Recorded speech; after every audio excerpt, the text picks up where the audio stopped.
Grief doesn't keep a calendar. Anxiety doesn't clock out after 5. Depression doesn't care if it's your busy season. But support can still fit into your life. With Grow, you can find a therapist who meets you where you are. They connect you with thousands of independent licensed therapists across the U.S., offering both virtual and in-person sessions. You can search by insurance, provider specialty, treatment methods, and more to find a therapist who works for you. And if it's not the right fit, switching is easy. There are no subscriptions, no long-term commitments. You just pay per session. Find therapy on your time. Evenings, weekends, and cancel up to 24 hours in advance at no cost. Whatever challenges you're facing, Grow Therapy is here to help. Sessions average about $21 with insurance, and some pay as little as $0 depending on their plan. Visit growtherapy.com/ACAST today to get started. That's growtherapy.com/ACAST. growtherapy.com/ACAST. Availability and coverage vary by state and insurance plan. Tired of your car insurance rate going up even with a clean driving record? You're not alone. That's why there's Jerry, your proactive insurance assistant. Jerry compares rates side by side from over 50 top insurers and helps you switch with ease. Jerry even tracks market rates and alerts you when it's best to shop. No spam calls, no hidden fees. Drivers who save with Jerry could save over $1,300 a year. Switch with confidence. Download the Jerry app or visit jerry.ai/ACAST today. Take control of the numbers and supercharge your small business with Xero. That's Xero. With our easy-to-use accounting software with automation and reporting features, you'll spend less time on manual tasks and more time understanding how your business is doing. 87% of surveyed U.S. customers agree Xero helps improve financial visibility. Search Xero with an X or visit xero.com/ACAST to start your 30-day free trial. Conditions apply. This is Auditory Anthology, a podcast featuring the best sci-fi short fiction. I'm your curator, Keith Conrad. We release new stories every Tuesday and Thursday. If you like what you hear, I hope you'll take the time to rate and review our show on your podcast player of choice. And be sure to recommend it to a friend. That'll help us grow the podcast and continue to share these stories with you each and every week. If you have a story you'd like to contribute to the series, you can visit submissions.soundconceptmedia.com or just follow the link in the show notes. You can also support the show by subscribing to our new Substack at auditoryanthology.substack.com. By becoming a paid subscriber, you'll help keep the stories coming. You'll also get every episode completely commercial-free, and you can now vote on what story will feature in the upcoming episodes. Back in January of 2024, when we launched Auditory Anthology, one of the first short stories we shared was The Lights on Precipice Peak by Stephen Tall. Here's a highlight from that episode. It was a strange voice, yet oddly not unfamiliar. To John Drinkard, it was muffled, but it had a reassuring sound. Drinkard waited in silence. Not many minutes later, a dark silhouette showed in the narrow crack of sky above. From the voice's first call, Drinkard had realized that they had been watched, probably all day. "Are you injured?" asked the man's odd voice. "I'm okay," Drinkard said. "Just drop me a rope and I can walk up the wall. Mind the snow ledge. I didn't, and look at me." The man chuckled. "Joke," he said, almost tentatively. "Here's the rope." John Drinkard caught the loop lowered to him. Its texture was strange to his mountaineer's hands. It was down soft, warm to the touch, and he felt its strength instinctively. He climbed it easily, hand over hand. The stranger stood 3 strides back from the crevice lip, negligently holding the rope with one heavily gauntleted hand, yet he was slender, slight of build, and when Drinkard rose to his feet, he towered over his rescuer. We'll have a link to the episode in the show notes. This is another story that was originally featured on the 1950s radio drama X-1. It was one of my favorite episodes, and I was very excited when I found the original short story. We'll be back with our original content on Tuesday and Thursday, but for now, here's the X-1 episode, The Lights on Precipice Peak, which originally aired March 1957. We hope you enjoy it. Countdown for blast off. X-5, 4, 3, 2, X-1, fire.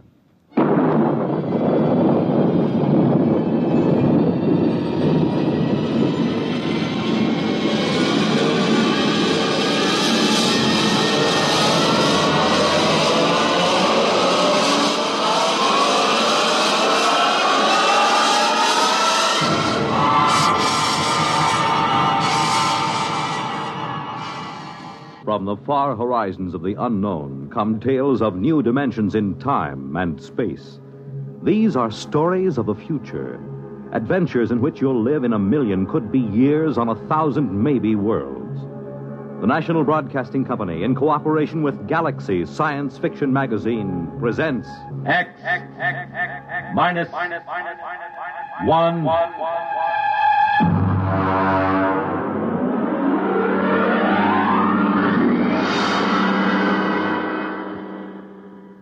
Tonight, The Lights on Precipice Peak by Stephen Tall.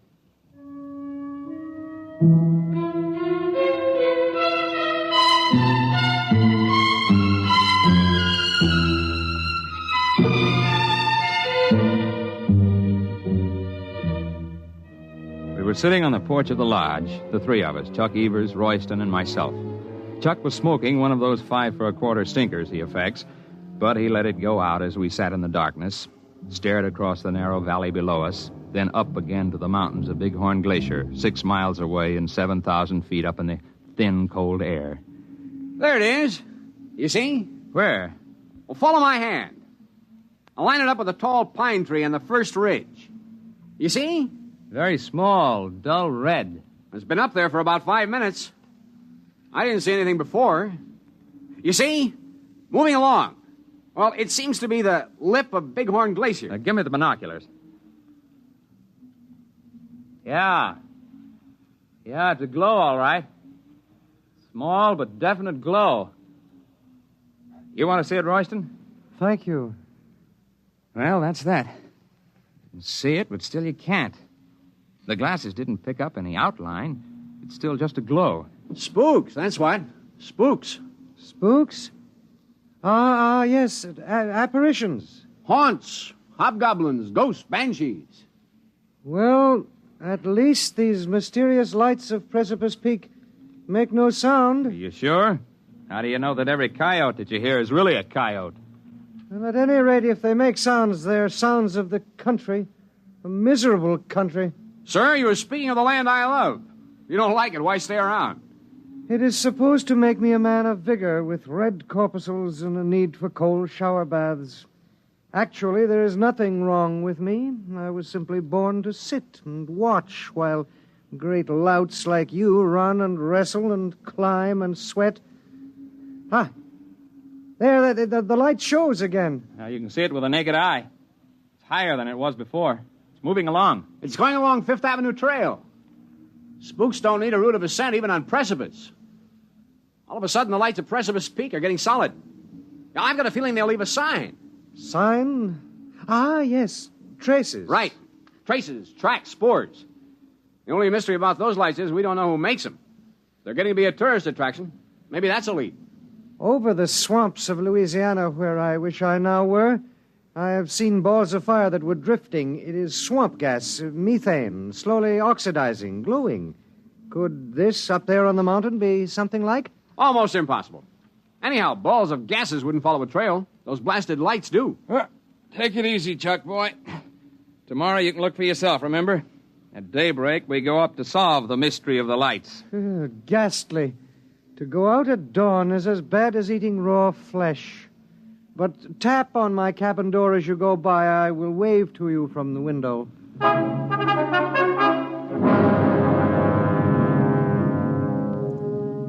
We were down the slope from the lodge and across the valley before the sun rose. Chuck and I swung along the trail. It felt good having your nailed mountain boots hitting the ground in regular rhythm. Ahead of me, Chuck set the pace, an easy, loose-jointed shamble that ate up the mountain miles. We were a good team for climbing. I took a deep breath when we crossed the ridge. But at the switchback, Chuck broke his stride and leaned his long frame against a boulder. Well, tonight we'll be up where the lights are.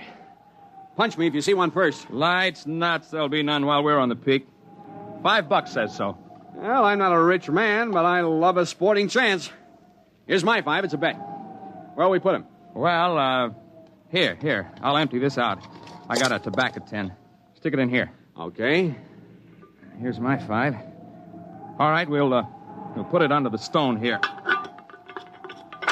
Nobody will find it under there. It's off the trail. All right, now, if there are lights, it's yours. No lights, it's mine. Right? Right.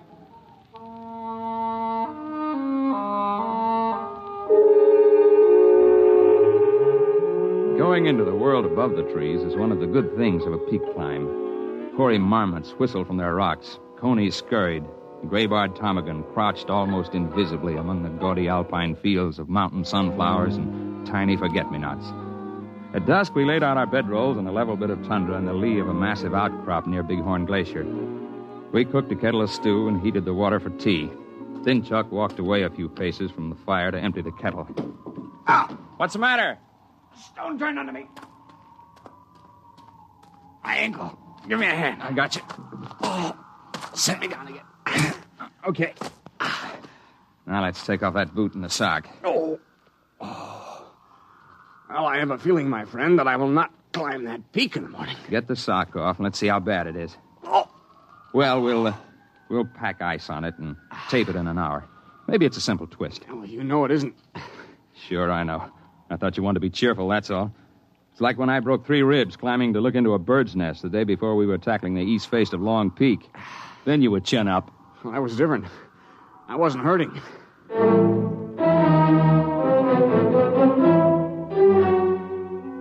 When the stars were out and the quarter moon rose from the plains, I got up from my bedroll seat by the fire. Chuck's ankle was taped, and he was easing it before him as best he could. Well, that's not so bad for a foot. It only hurts if I try to walk on it. Well, I want to have a look before we turn in. My 5 spot says there won't be any lights, but the technical crew may be monkeying around somewhere. Well, take it easy. I'll just skirt along the edge of the glacier. Back in half an hour. You take it easy. I know Bighorn Glacier. Its crevices are so consistent they're shown on maps. I carried an ice axe, but I didn't figure to use it. And I'd worked my way for a number of minutes along the edge of the moonlit ice sheet. I suddenly got the idea that I should cross it. The glacier had a good snow covering. The going was easy, and the view was something few men see. I automatically avoided the big ice cracks. I knew where they were.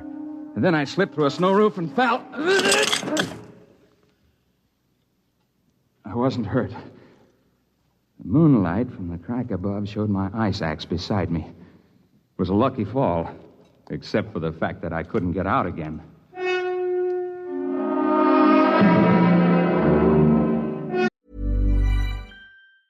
Grief doesn't keep a calendar. Anxiety doesn't clock out after 5. Depression doesn't care if it's your busy season. But support can still fit into your life. With Grow, you can find a therapist who meets you where you are. They connect you with thousands of independent licensed therapists across the U.S., offering both virtual and in-person sessions. You can search by insurance, provider specialty, treatment methods, and more to find a therapist who works for you. And if it's not the right fit, switching is easy. There are no subscriptions, no long-term commitments. You just pay per session. Find therapy on your time. Evenings, weekends, and cancel up to 24 hours in advance at no cost. Whatever challenges you're facing, Grow Therapy is here to help. Sessions average about $21 with insurance, and some pay as little as $0 depending on their plan. Visit growtherapy.com/ACAST today to get started. That's growtherapy.com/ACAST. growtherapy.com/ACAST. Availability and coverage vary by state and insurance plan. An all-new season of The Secret Lives of Mormon Wives is now streaming on Hulu. Mom Talk started as a sisterhood, and that's gone to flames. New secrets and lies are coming out. This is going to be catastrophic. We're fighting for our marriages, and the girls are just putting us through hell. They make everything about themselves. I can't. Hopefully, this doesn't end in a bloodbath. Watch the Hulu original, The Secret Lives of Mormon Wives, now streaming on Hulu and Hulu on Disney Plus for bundle subscribers. Terms apply.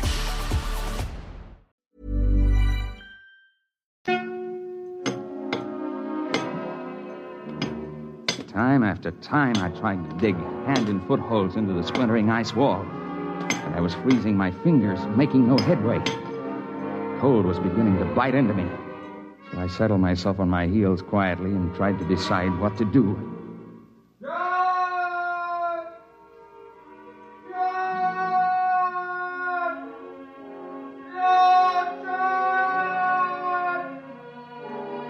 That was Chuck beginning to call. I knew if I answered, he'd probably try the ice himself, so I kept quiet. And after a while, he stopped calling.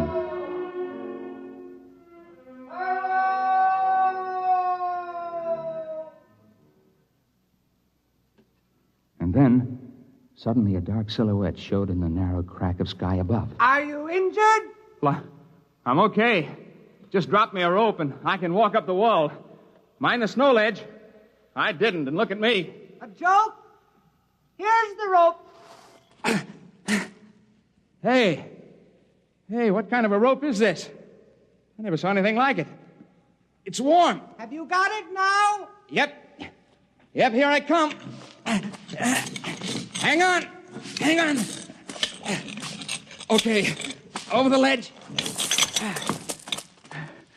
Well, hey, did you hold that rope in one hand while I was climbing up? Yes. Well, thanks. Lucky for me, somebody has sense enough to walk around ice cracks. Shake. Shake? Oh, shake hands. You must not mind the glove. It is for your protection. The hand is not yet cooled. Cooled? What in the world? Your friend with the swollen foot is concerned for you. Come, I have made an easy way.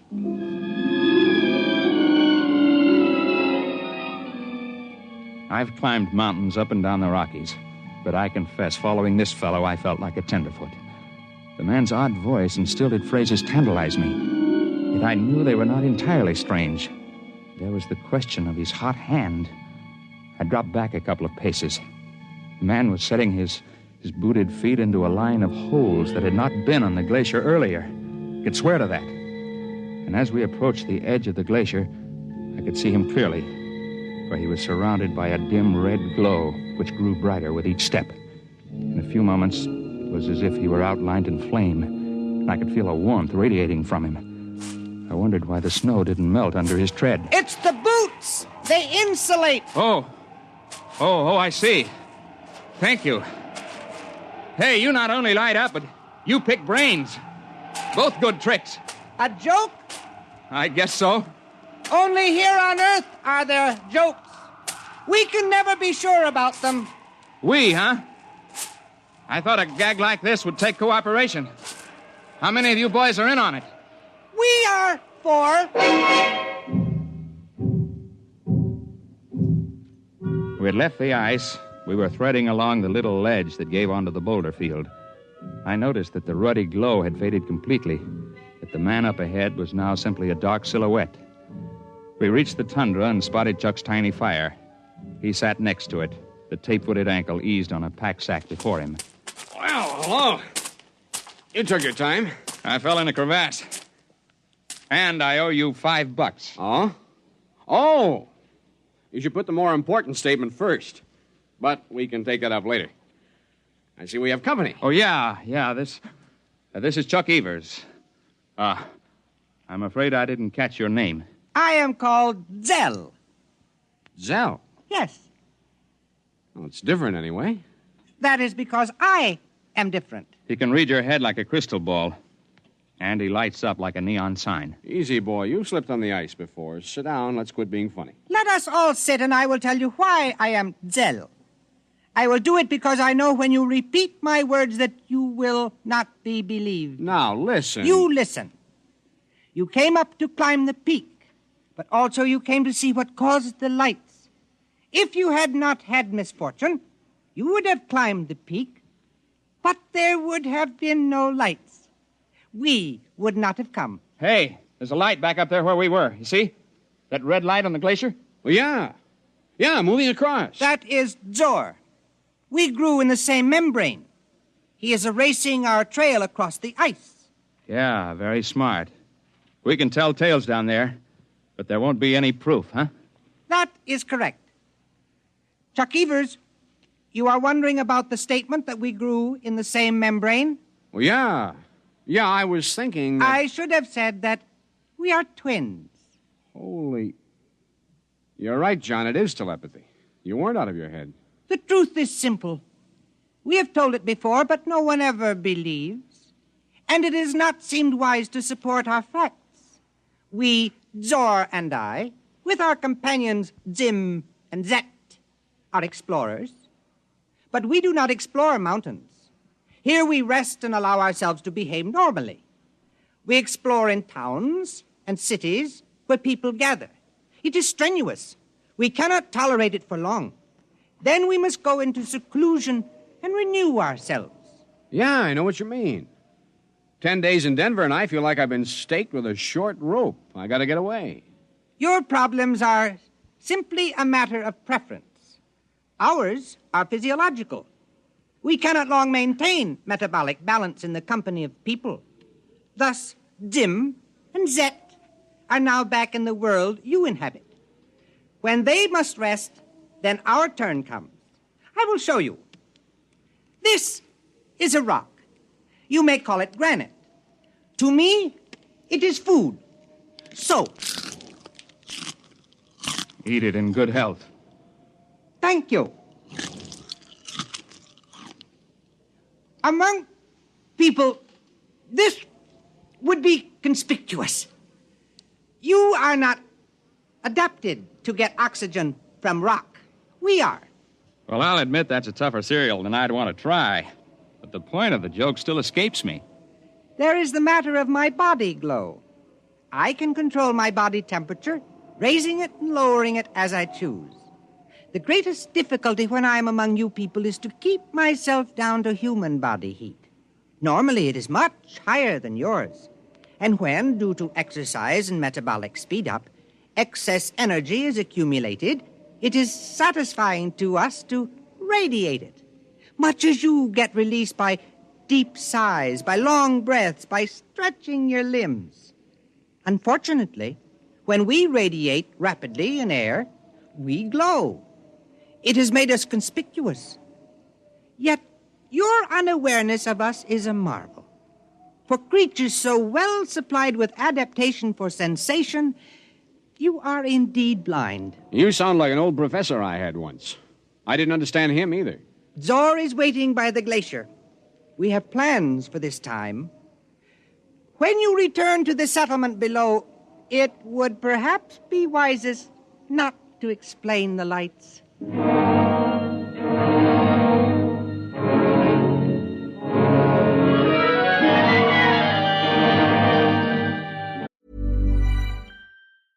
The holidays are coming, and I've got a Boost Mobile gift just for you. Aw, for me, Anna? Yes, Anna, you deserve a gift. The Boost Mobile Unlimited plan is just $10 a month for the first 2 months, then $25 a month forever, with unlimited data, talk, and text. It's a gift. Thanks, Anna. Anytime, Anna.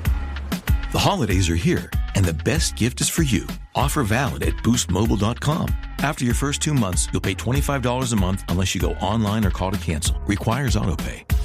This episode is brought to you by Progressive Insurance. Do you ever think about switching insurance companies to see if you could save some cash? Progressive makes it easy to see if you could save when you bundle your home and auto policies. Try it at Progressive.com. Progressive Casualty Insurance Company and Affiliates. Potential savings will vary. Not available in all states. We both sat silently beside the dying fire. When we looked up toward the upper reaches of the glacier, 2 gleaming spots, dull cherry red, moved steadily across the ice. They were visible for brief minutes and slowly faded.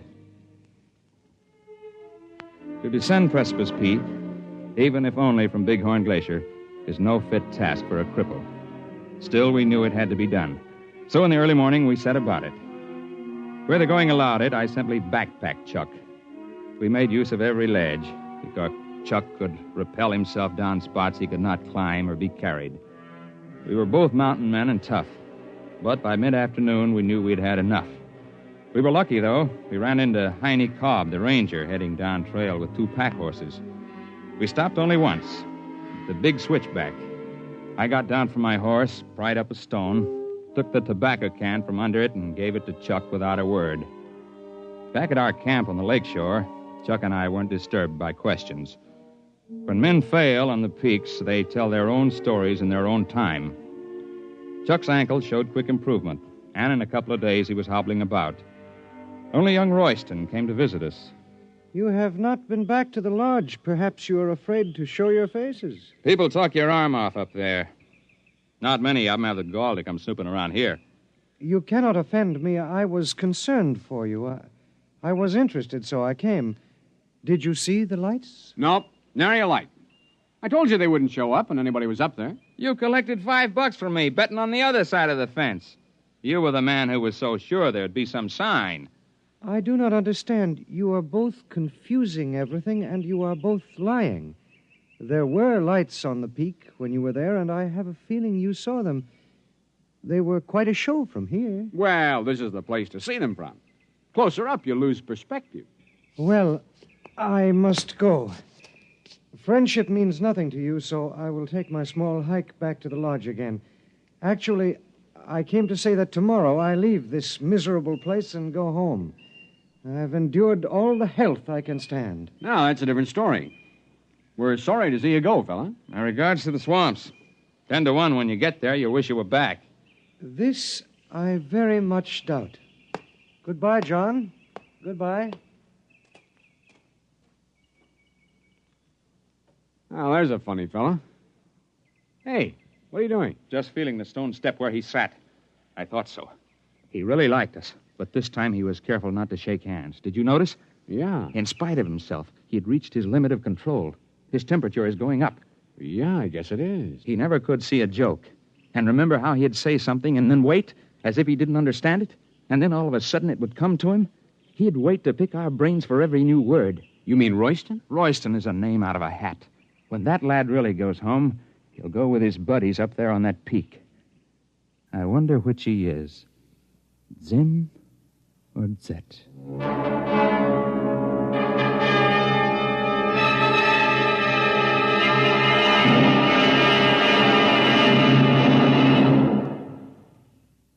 You have just heard X-1 presented by the National Broadcasting Company in cooperation with Galaxy Science Fiction Magazine, which this month features Man in the Jar, the story of Vane, who did not bottle live people indiscriminately.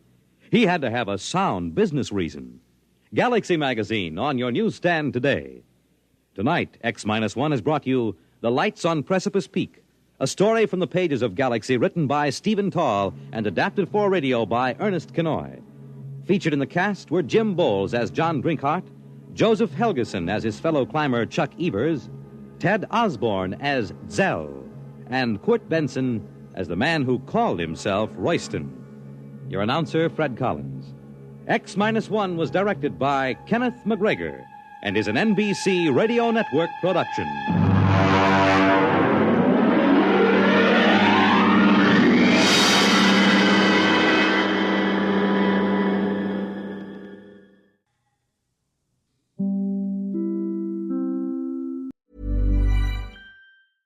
Take control of the numbers and supercharge your small business with Xero. That's Xero. With our easy-to-use accounting software with automation and reporting features, you'll spend less time on manual tasks and more time understanding how your business is doing. 87% of surveyed U.S. customers agree Xero helps improve financial visibility. Search Xero with an X or visit Xero.com/ACAST to start your 30-day free trial. Conditions apply. The holidays are coming, and I've got a Boost Mobile gift just for you. Aw, for me, Anna? Yes, Anna, you deserve a gift. The Boost Mobile Unlimited plan is just $10 a month for the first 2 months, then $25 a month forever, with unlimited data, talk, and text. It's a gift. Thanks, Anna. Anytime, Anna. The holidays are here, and the best gift is for you. Offer valid at boostmobile.com. After your first 2 months, you'll pay $25 a month unless you go online or call to cancel. Requires autopay. This episode is brought to you by Progressive Insurance. Do you ever think about switching insurance companies to see if you could save some cash? Progressive makes it easy to see if you could save when you bundle your home and auto policies. Try it at Progressive.com. Progressive Casualty Insurance Company and Affiliates. Potential savings will vary, not available in all states.